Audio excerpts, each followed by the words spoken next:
जनाब अबू सईद खुदरी रजी अल्लाह ताला अन्हु खुद इस हदीस को रिवायत करते हैं और ये मशहूर वाकया आप सब ने सुना होगा कि नबी करीम सल्लल्लाहु अलैहि वसल्लम के ये सहाबी एक काफिले के हमरा एक जगह से गुजरते हैं और वहां पे रुकते हैं और उन लोगों को कहते हैं हम भूखे हैं, हमारे लिए किसी खाने का इंतजाम किया जाए, हमें कुछ खिलाया पिलाया जाए, हमारी ज़ियाफत की जाए। तो बस्ती वाले उनकी ज़ियाफत से इनकार कर देते हैं। फिर अल्लाह का करना ऐसा होता है कि उसी बस्ती का एक सरदार उसको सांप काट जाता है। जब सांप काट जाता है तो उसकी बस्ती के कबीले के साथी इर्द गिर्द मुआलिज ढूंढते हैं और कहते हैं एक काफिला मुसाफिरों का आके रुका हुआ है, उनसे भी पता कर लीजिए, हो सकता है उनके पास भी कोई इलाज मुआलजा सांप के काटे का कोई हिकमत की बात होगी, कोई दम करने वाला हो। वो ढूंढते हुए उधर आते हैं तो जनाबे अबू सईद खुदरी कहते हैं कि अभी कुछ लम्हे पहले हमने आपसे खाना मांगा था और हमने आपसे ये मुतालबा किया था हमारी ज़ियाफत की जाए, आपने इनकार कर दिया था।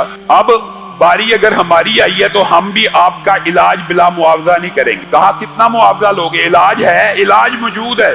आप सहाबा का ईमान देखिए, अभी ये पहला मौका है। कुरान पाक में आयतें तो नादिल हो चुकी हैं कि ये कुरान शिफा है, लेकिन आज उसके प्रैक्टिकल का पहला मौका है। और जब सहाबा से पूछा जा रहा है इलाज मौजूद है, कह रहे मौजूद है। बकरियों का मुआवजा तय किया, जो बारगेनिंग थी मुकम्मल करने के बाद ये सरदार को जाके दम करना शुरू किया। किसका? सूरत फातिहा का। ये ईमान है किसके ऊपर? बिल हदीस। ईमान बिल हदीस सहाबा का और ईमान बिल कुरान भी है कि कुरान तो पूरे का पूरा शिफा है। जनाबे अबू सईद खुदरी और उनके काफिले वालों ने उस सरदार को सूरत फातिहा का दम करना शुरू किया।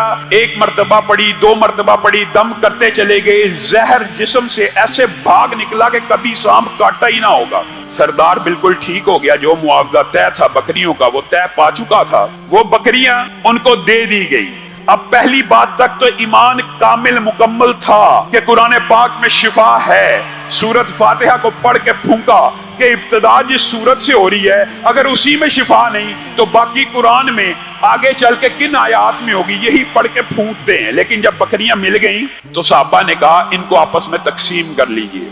अबू सईद खुदरी ने कहा रुक जाओ, कुरान पढ़ के दम तो कर दिया, इतनी इजाजत मौजूद थी, लेकिन अब जो मुआवजा ले लिया है अभी तक रसूलुल्लाह सल्लल्लाहु अलैहि वसल्लम से पूछा नहीं है। बकरियां तकसीम उस वक्त होंगी जब रसूलुल्लाह सल्लल्लाहु अलैहि वसल्लम इजाजत दे देंगे। रसूलुल्लाह सल्लल्लाहु अलैहि वसल्लम को सारा माजरा सुनाया। रसूलुल्लाह सल्लल्लाहु अलैहि वसल्लम मुस्कुराना शुरू हो गए, आपके मोतियों जैसे दांत चमकने लगे। कहने लगे अबू सईद तुझे किसने कहा था ये सूरत सूरत शिफा है, सूरत रुकिया है। सवाल ये है कि तुझे किसने कहा था इस सूरत को पढ़ के दम किया जा सकता है? मुराद ये थी कि इस चीज की इतला तो मैं मोहम्मद सल्लल्लाहु अलैहि वसल्लम ने तुझे दी है। अब इन बकरियों में से मैं मोहम्मद सल्लल्लाहु अलैहि वसल्लम का हिस्सा भी निकालो। एक दिल लगी, एक सहाबा से प्यार का अंदाज है, वरना रसूलुल्लाह सल्लल्लाहु अलैहि वसल्लम ने ली नहीं।